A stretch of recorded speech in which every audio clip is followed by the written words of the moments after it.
Assalamu alaikum. Bismillah ar-Rahman ar-Rahim. Alhamdulillah wa salatu wa salam ala Rasulillah. It's a pleasure to be with you all again. Be with all of you again to see some familiar faces from last time, and we kind of want to hope to build upon what we started last time. And I hope that last time was kind of the dry run, the test run for getting people's feet wet a little bit and encouraging them to engage with what we will try to do. So just to kind of recap that a little bit and then transition into what we're going to do tonight and in future sessions. Last time in the khutbah, last month in the khutbah, we discussed the concept of virtues and the idea of maintaining a high level of character and conduct, and that the first step in doing so is having good manners. And we talked about how this idea of virtue is something that transcends faith traditions and how it's so central to the tradition of Islam. And then what we did in the evening was we spoke about storytelling. And the idea was to encourage one another to share our stories with each other and to get to know each other on a little bit deeper level. But also part of this is to actively engage the concepts that we have in our faith. Alhamdulillah, our faith is extremely rich. The tradition of Islam is extremely, extremely rich. We oftentimes lack in understanding and perspective, but we also oftentimes lack just in, refreshing to ourselves the important concepts that we already have and encouraging ourselves to reflect more deeply upon them and to make them part of our lives. And so what we want to do in this session as well as future sessions is combine between this idea of storytelling and virtues.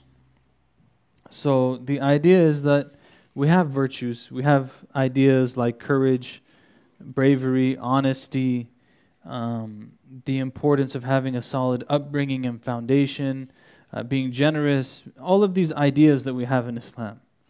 And especially with these kind of things, when they exist in a theoretical plane, they lose a lot of their flavor and they lose a lot of their tangibility for us as people to act upon them. And so what we want to do is we want to take a different personality each time. We're not going to spend a whole lot of time on the personality itself. The idea is to use the personality to have deeper reflection, or to bring out some of the virtues that matter. And then what we're going to do is we again open up for the group to talk to one another and reflect with each other on those virtues and values. So that being said, I'm going to begin by telling you what the 3 virtues that we're focusing on today are, so you can start to put it in your head from now and multitask, because multitasking never works, and think about what it is, how those virtues play out in your own life. So the virtues for today are the importance of having a sound upbringing. This is the first one. The importance of having a sound upbringing. The second one is courage. And the third one is honesty. So a sound upbringing, courage, and honesty. Surely if we take a few moments for ourselves in our own lives, we think about our own lives, we think about the lives of people who are close to us, surely we can come up with examples or experiences that we've had that further emphasize these values. So if we were to take a moment and just think about a solid upbringing and how important that is, we probably think back to our own lives, the lives of our families, the lives of our friends, and have some sort of reflection about how this has affected our own personal experience in life. If we were to think about courage, we can start to draw lessons on it as well. If we were to think about honesty, we can start to draw lessons on it. So I want you to already start letting that sit in your mind so that when you go and you talk to each other, there's some material to go. So we'll do them one at a time. And for each of them, we'll talk about Amir Abdul Qadir, who is the person for the day. And we'll talk about the value. And then we'll break off into groups. People can talk about it amongst themselves. Maybe they'll want to share things. And then we'll come back and do the next one. And we'll move back and forth like this to keep it a little bit interactive, inshallah. So the personality for the day is Amir Abdul Qadir al-Jazairi. There's this nice book called Commander of the Faithful, written by someone named John Kaiser. He's not a Muslim. He just happens to have written this really, really good book. Amir Abdul Qadir is the only, at least at the time of this book, the only Arab who was the namesake of a town or a city in America. So I believe it's in Iowa. There's a city in Iowa called, it's the city itself is called Abdul Qadir. And so it's named after his life. It's called Al Qadir. Sorry, it's called Al Qadir, and it's named after him because he was such an important figure, and he was someone who led a resistance in Algeria against the French occupation in the 19th century. And so the French tried to occupy Algeria, as probably many of us know. It's a very, very, very, very bloody occupation and resistance to occupation. It's actually their journey towards independence was called the War of a Million Shaheed, the Million Martyrs War. That's how many people died in the resistance to the French. And Amir Abdul Qadir was someone who, at the same time that he had alliances and agreements with the French, there were largely agreements that allowed for a further unification of the ranks of the people of Algeria. So the idea was not, to submit to the colonizers, but the idea was to strengthen the base of the people themselves. And so he was a freedom fighter. He was also a scholar of Islam and a religious leader and a political leader, and a very, very interesting figure. So we'll use him to kind of jump off into some of these different discussions, but I would encourage people to read this book. I got this book from Sheikh Taha's wife in San Diego. They're Algerian, and there was like an effort at that time to make the book part of the curriculum in schools. I don't know if they succeeded or not, but so that people can read about, this idea of jihad, that he fought a jihad, and how did he balance between his responsibilities and how did he treat people and so on. In full disclosure, I'm only halfway through the book, but that doesn't mean that we can't take out some of these qualities. And next time, just to give you a heads up, we're hoping to talk about Betty Shabazz, the wife of Malcolm X, rahimahullah. So that should be interesting too. There's a big book on her life. So the three values. The first one is the importance of a solid upbringing. The importance of a solid upbringing. Amir Abdul Qadir's father was actually a very, very prominent figure, and he was prominent and well known and respected for his spiritual status. He was actually the head of a brotherhood, like a Sufi brotherhood, and he was very respected for his position as such, politically and spiritually, and he put a lot of emphasis into teaching his son. So in the early years, his son spent most of the time with his mom, with the women of the family and the tribe and so on. And when he got a little bit older, then he would go and he would spend time with the men. And I want to share a couple passages here that I think are important, which he says, now the Abdul Qadir was invited to the gatherings to observe, listen, and learn in silence. Every morning, Muhyiddin, his father, taught Abdul Qadir the traditions of the Prophet Muhammad sallallahu alaihi wasallam, those sayings and actions of the Prophet that have been recorded. Always wanting to know why, he also studied the commentaries of great religious scholars and extracted the lessons from the Quran. The scholars often disagreed, his father explained, but where there was disagreement and ambiguity, there should also be latitude. Meaning his father taught him that there's differences among the scholars, but those differences among the scholars give you some space. They give you some area to work in. And he told him that though ambiguity could be exploited by evildoers and was condemned in the Quran, it was not necessarily bad, and it provided growth for flexibility and change. When he turned 13, Abdul Qadir, he was qualified as an authorized commentator of the Quran and of the Hadith. So he was already well versed in the Quran and the Hadith by the time that he was 13 years old. This is it's very interesting. Throughout the book, they talk about how his true draw of strength was not his military prowess. He was very skilled as a horseman, as a general in battle and everything else. He was very skilled. But they said that his true power came from his religious knowledge. and his ability to express that religious knowledge. And all of the people that he assigned into positions of authority underneath him were all people who were also religiously scholarly. And it's something to think about, that in traditional Muslim societies this was looked favorably upon. If someone was in a position of leadership, they were expected to have a base level understanding of Islam. It doesn't mean that they have to necessarily be a scholar, but they should at least be well versed. They should be comfortable in their faith, able to draw on its resources and refer to its tradition and so on. So he was very knowledgeable, and he also initiated him not only in the education of the mind, but also on the education of the heart. And there was this piece of writing that basically he was to memorize and put in his mind, which was, if you are asked what is the way, say it is knowledge, purity of heart and body, patience, and having excellent offspring. If you are asked what are the obligations imposed by the way, say to not utter evil words, to repeat continuously the names of Allah, to have contempt for the goods of this world, and to fear Allah. If you are asked what signs one recognizes people of the way, say by their good works, discretion in speech, gentleness, compassion, and absence of sinful behavior. So you see here that it's not only an education of the mind, it's also an education of the heart. Teaching him how to deal with people, how to purify the heart, how to have this gentleness of character, to have a wisdom of conduct, to control one's speech. All of these things are part of what he's being raised with as well. And so that was half of it. The other half of it that they also knew was that he has to be very well versed in the issues of warfare and just traveling. I mean, these are Bedouin people, they're tribal people, they ride horses. It's said that they could cover many, many miles on their horses every single day. They would travel with very little food.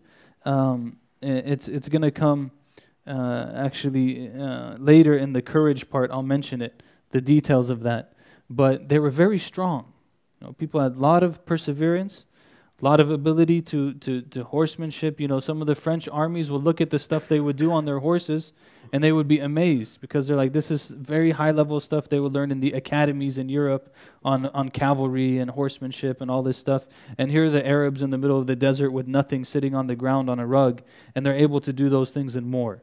Even they said one of the other things he was taught is the medicine of like the native areas, which was, they said, even the French doctors said that the medicine that was indigenous to the Algerians of that time, that they had learned through warfare and plants and everything that they knew, that was more effective than the medicine that they brought in from France, especially in treating wounds. That less wounds would be infected. The ways that they had for getting bullets out of wounds and out of joints and stuff like that were more advanced than the stuff that the Europeans had brought from France. So there was a native knowledge that they had that was very much a part of his upbringing. All of that was what made him able to do what he was able to do in life, okay, which was eventually lead these great armies against the occupation forces, okay, and others as well that we'll come to. So we stop here. The importance of good upbringing. The importance of good upbringing. When you have a solid foundation, and this applies to children, this also applies to adults. It applies to everything that we do in life. When you build a strong foundation, you have a good place to move from. When you build a weak foundation, everything is weak. Right? They say that batal al-asl, batal al-fara'. That if the foundation is broken, then everything that comes out of the foundation is broken. When you think about things that you learn in life, like one of the areas that we studied early on in Arabic was grammar. And the teacher made us crazy with this text. Very small text. We spent a whole month on it. Many hours a day in class, many hours at home. He said, memorize this, memorize that, memorize this definition, do all these things. We're going crazy with this small text. Like, this is all we're going to cover for the whole month? Americans, we want to finish things. Makes you feel accomplished, right? This is all you're going to cover. That little bit that we covered well for 1 month benefited us for years. Literally for years. I'm not exaggerating. Because the foundation was strong. If the foundation is strong, then everything else comes afterwards. So now what we need to do is break off into groups, 2, 3, 4 people maybe, however you feel comfortable, but nobody should be left alone. All right? We don't want to, this is not the way to build community. This is not by leaving people alone. So nobody should be left alone. Break up into groups of 3, 4 maybe. Talk amongst yourselves for a few minutes, share stories or reflections on something that's happened to you in your life that shows the importance of a strong foundation. Like this example that I just gave, right? That's not part of what I thought of in my notes before I came. I just thought of that right now, that this is a good example of something where there was a good foundation. And then you can think of any number of other things where there's a bad foundation, you stay frustrated forever because you never had it right from the beginning. It's actually a good example in this is Quran. Any good Quran teacher, they won't let you move on until your hifz is strong. Because I've met people who they memorize the entire Quran, but maybe there's a portion of their hifz, maybe like 10 pages, that they moved on before they had it really strong. For the rest of their life, they struggle on these 10 pages because it was just never done right. So it's always, the foundation has to be really, really strong. Other people memorized early and they memorized well, can naqshi fin hajar. It never goes away. They don't even have to review. The Quran is there. So the importance of a strong foundation. People can break up and then stay close because we're going to come back, do the second topic, and then move back and forth. So let's take maybe 5 to 7 minutes, share some reflections with each other, and then maybe we'll take 2 or 3 reflections from all of you, and then we'll come back, inshallah. Okay? Bismillah.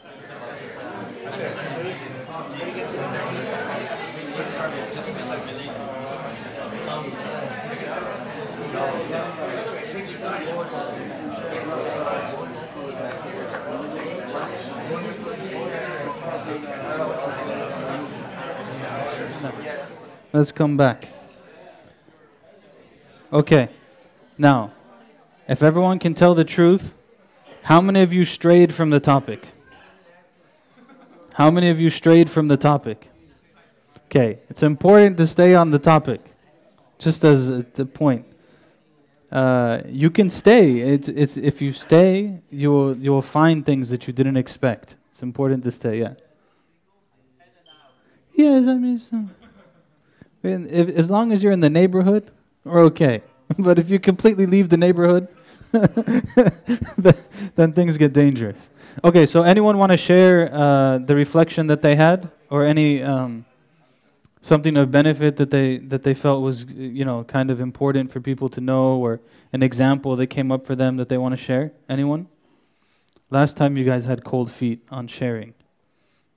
You were fine talking to each other, but sharing was harder. Anyone? Yeah. I have a question about your scholar. Yes. Upbringing, you say it was solid. It was solid for himself, but not for governance of that region. Because at the end of the day, we see something else. Yeah, I mean, everything has limits.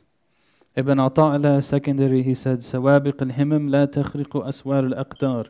Which means that even the highest and loftiest of aspirations cannot pierce the veils of destiny. He says, no matter how hard you try, some things are not in your qadr. No matter how strong your upbringing is, maybe it's not your qadr. It might not be the time for the thing to happen. Talking about governance, like the Muslims struggle to get a system for themselves or make something. Those people who are running the system, like the upbringing of that society. At the end of the day, we saw that the same situation after even Algeria changed. Yeah. Now we see the true face of that Algeria. Yeah, I mean, everything has ups and downs. Al-ayyam duwal. Yawmun lak wa yawmun alayk. Everything has ups and downs. Even from the time, so right after the Prophet sallallahu alaihi wasallam, we have ups and downs. Didn't take long. So strong foundations. Any examples? Parents. Mm-hmm. We are in the position because of our parents. Many, yeah.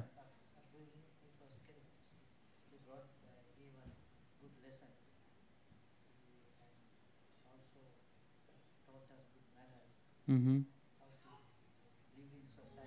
Mm-hmm. Mm-hmm. Very good. Yeah, so when you have good upbringing from your parents that teaches you good manners, and behavior and conduct, even before teaching, that your parents actually do it themselves, uh, it obviously has an impact. And and teachers, and teachers in the schools. Yes, yes, yeah. I mean, some of the traditional scholars, they said the scholar has more of a right over the person than their parent, because the scholar is closer than the parent in teaching the person about what it is that the Messenger of Allah sallallahu alaihi wasallam brought. It's possibly an exaggeration, but the point is that there's an emphasis on this. Yeah. Anyone else? Any other examples or personal reflections? Maybe a story from someone's life where they realized the importance of a strong foundation?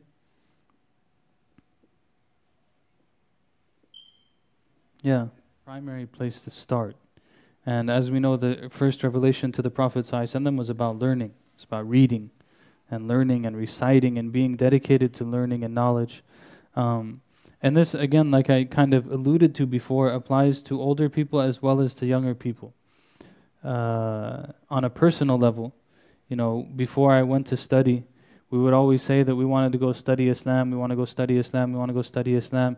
And then we went, and we thought we had a good idea of what we were talking about, and we thought we had a good foundation in Islam, you know, being invited to speak different places and stuff like that. And then we went and studied Islam and realized that we were completely ignorant people.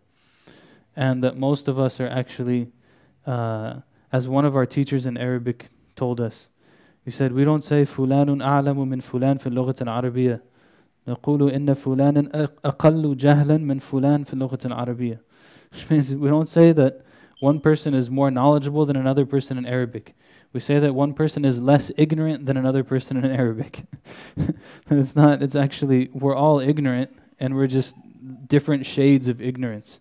One of the stories in this regard that comes up about Imam Mustafa with the College of Islamic Studies at Umar Farooq Masjid in Anaheim was that he started this program. It's a 2-year program for, you know, like 16 and up, roughly. And he said a lot of people would come to him and they were complaining that they wanted the program to be for their kids. And he told them it's not for kids. They have to be able to think, research, study, write, all of these type of things. They're like, no, we want something for our kids. He said every time I would tell them the same thing. You know, you can enroll and then teach your kids. He said not a single person wanted to enroll and teach their kids. So always remember that foundations apply. It applies to all of us. All of us have a lot of learning to do in many types of different ways.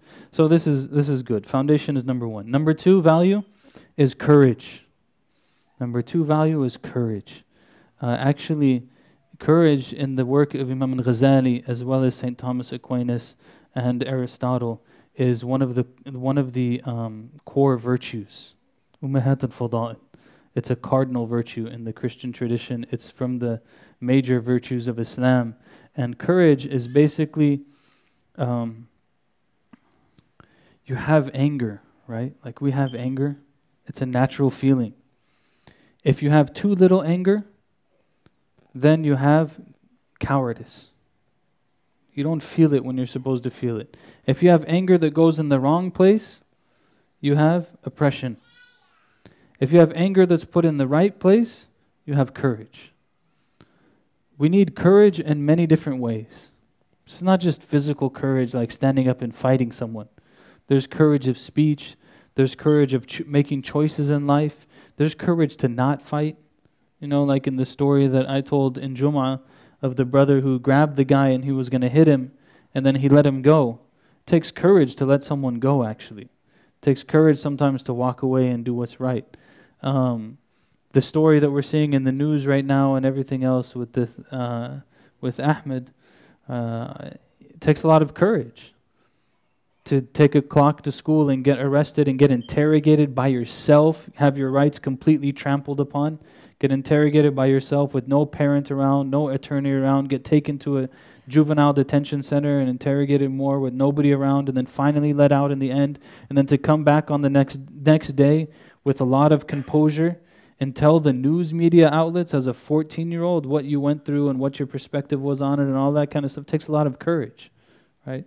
So courage shows itself in many different ways. It takes courage to admit that you're ignorant, for example. We see courage every day in the Azhar High School. See, Azhar is a brutal system. You can't go to the college in Al-Azhar unless you graduate their high school. What does that mean? That means if you're 35 years old, you're going back to high school. It doesn't matter. We have brothers in our class. Literally, the brother is 35 years old, left his family in Russia. He has 5 kids. He's sitting in the high school class. I have to graduate high school. If I want to go to college, I have to graduate high school. It takes courage as an adult to say, you know what, I don't actually know how to read Quran properly. And I need to sit with the 5-year-olds and the 8-year-olds and learn from the shaykh to see how to read Quran properly. It takes courage to do that. But courage takes many different forms. I'll read a passage here about Amir Abdul Qadir. It says, with knowledge and exemplary behavior, he could achieve moral leadership, a necessary but not sufficient condition to lead. The commander of the faithful also needed to show the tribes his political cleverness, courage in battle, and skill in dealing with the French. Islam is like a tree. It points its believers heavenward, but it is also rooted in the earth. It says this paragraph right here is the strong one. The puny Arab, the de Tocqueville, you guys know de Tocqueville, Democracy in America. He wrote that great classic of American thought. He's a French scholar. Recognized as a remarkable leader, was in fact physically small. Okay, so Amir Abdul Qadir was physically small, not much over 5 feet tall. He was wiry, exceptionally strong for his size, and had an iron constitution. He could ride for weeks, surviving on a sack of the same barley they fed their horses. Okay, ride for weeks on the same barley that they fed their horses. Pre-cooked, the barley could be molded by hand when mixed with water into a doughy ball, the fast food staple of Arab horsemen. That this is just, it's something very light. You take it, mix it with some water, put it in, and keep going. It takes a lot of courage to stand up against invading forces. When he took the leadership of this whole thing, his father was the leader, and then the people pledged allegiance to his father. And his father said, my first act as the person who's in charge of you is to relinquish my leadership and put my son in charge. Everyone was like, are you serious? He said, yeah, this is my first act. My son is more deserving to lead right now. I'm old, he should lead. You know how old he was when he put him in charge? He's 25. 25. He's going to lead, and he's saying he wants to unite all of the Arabs behind him. 25 years old, right? So this takes a lot of courage. I already gave some practical examples in people's lives that can be touched upon. So think about this one. Think about when either something that maybe you need to muster up the courage to face, sometime when you've seen courage and inspired you. Think about stories, not just reflect on the concept, but stories, because stories stick with us. Story of some time when you saw someone who's courageous, or a story that you heard about someone who's courageous, and these stories can take all kinds of forms. They don't have to be the most pious examples of courage to inspire us towards courage. Maybe we take it and we put it in a different direction. But like I said, there's many things that need courage. Being a good father needs courage. Doing well at your work needs courage. Facing your sins needs courage. Taking a new path and starting out new in life and trying to turn back to Allah takes courage. Recognizing one's weaknesses takes courage. Being committed to a community and trying to build that community as a source of light and guidance for others requires courage. So it's a lot of courage is needed across the board. The Prophet ﷺ was the most courageous of people. As we know, for all qualities that are good, the Prophet ﷺ is at the forefront. They said one time they were in Medina and they heard a sound outside the city, like maybe there's some sort of danger outside the city, and they got up to look what it was, and they saw the Prophet ﷺ was already coming back, and he was telling them, it's okay, there's nothing wrong, it's okay. Before they could even respond, he was already out and investigated it and came back by himself, sallallahu alayhi wasallam. So take a few moments, inshallah, reflect on this, and then we'll do the same thing, come back for the third, inshallah. Bismillah. Bismillah. Or you want me to give you the third one so you don't have to do it again? Let me give you the third one. Then you can combine them in the same gathering and have fun and percolate them all together. So the third one is honesty. Honesty requires a lot of courage too. One of the qualities of Amir Abdul Qadir was that he was known to he wouldn't break his trust. If he said he was going to do something, he would do it. And even his enemies respected him for this. Abu Bakr as-Siddiq is known for his honesty and his commitment and his loyalty, as the story that we mentioned in the Jum'ah about Laylat al-Isra al-Mi'raj, when Abu Bakr was confronted with what the Prophet ﷺ said happened from the night journey and the ascension. He said, if he said it, it's the truth. Keeps his word. The Prophet ﷺ himself was known to be very truthful, to never tell a lie. People trusted him ﷺ with their stuff when they were his enemies. When the Prophet ﷺ went to Medina, he left Mecca to Medina, and he went with Abu Bakr, right? And Ali radiallahu anhu was left behind, right? Why was Ali left behind? Ali was left behind to return the goods to people who had left their properties and their goods in the protection of the Prophet ﷺ, even though they were against him. They still trusted him. This is a very deep level of trustworthiness. And sometimes it doesn't always make sense. On an immediately material level, it doesn't always make sense to have sidq. But it has consequences with Allah. It's one of the most deepest qualities of Islam. That someone they have sidq, that they're true and they're honest and they're upfront in their relationship with Allah. The story that I heard recently was about an army, a Muslim army, who went into a land. This is a type of sidq. They went into a land and they didn't conquer it properly. Okay? And they conquered it, and then when the leader of the Muslims found out, he sent them a message. The whole message was ukhruju. That was the whole, the message comes, it's one word. It means leave. You didn't do it properly, leave. So the army, they get the message and they leave. Right? They go to leave, and the people who were conquered, they ask, what happened? They said, well, we got the message. It said leave. It's from the Khalifa. So we're leaving. Right? They said, subhanAllah, they started leaving, and then someone sent a messenger behind them. He said the entire town that was just conquered, they all accepted Islam. You can come back. They all accepted Islam. Because they saw this is a different quality these people have. So this quality is very important. And there's one of the negotiations, I'll give you one example. One of the negotiations Amir Abdul Qadir is having with a French general or leader. He says, the general,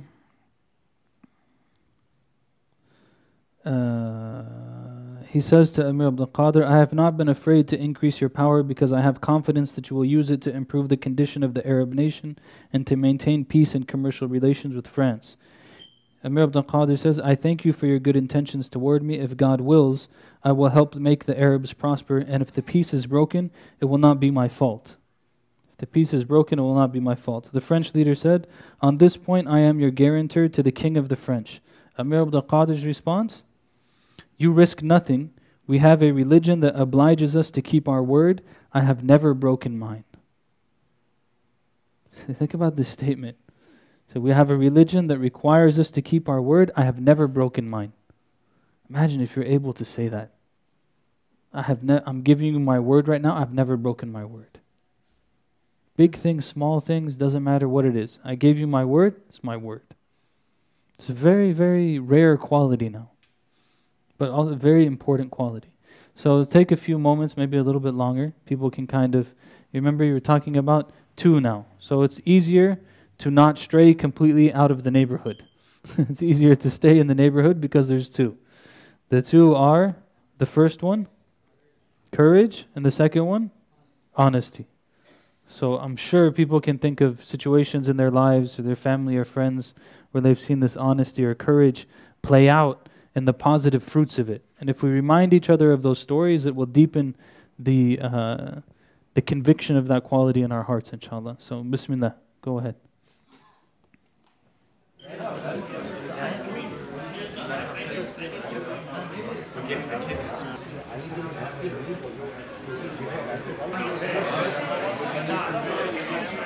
Hmm. Okay.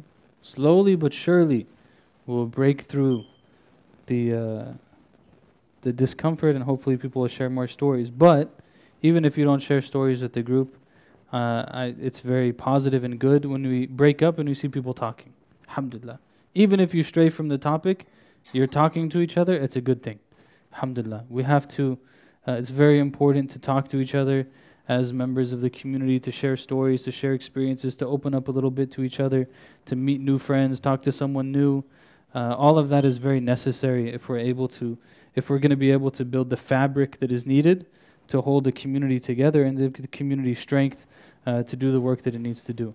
So may Allah subhanahu wa ta'ala bless all of you for obliging me in this activity, and I hope that you will oblige me again in the future. And we ask Allah subhanahu wa ta'ala to help us to live and practice and understand the deepest of the characters and qualities that He has given us through His Messenger sallallahu alaihi wasallam. And we ask Him to give us strength and courage and strong foundations in everything that we do. Ameen. وصلى الله وسلم على سيدنا محمد وعلى آله وصحبه وسلم تسليما كثيرا. I think you want to take it.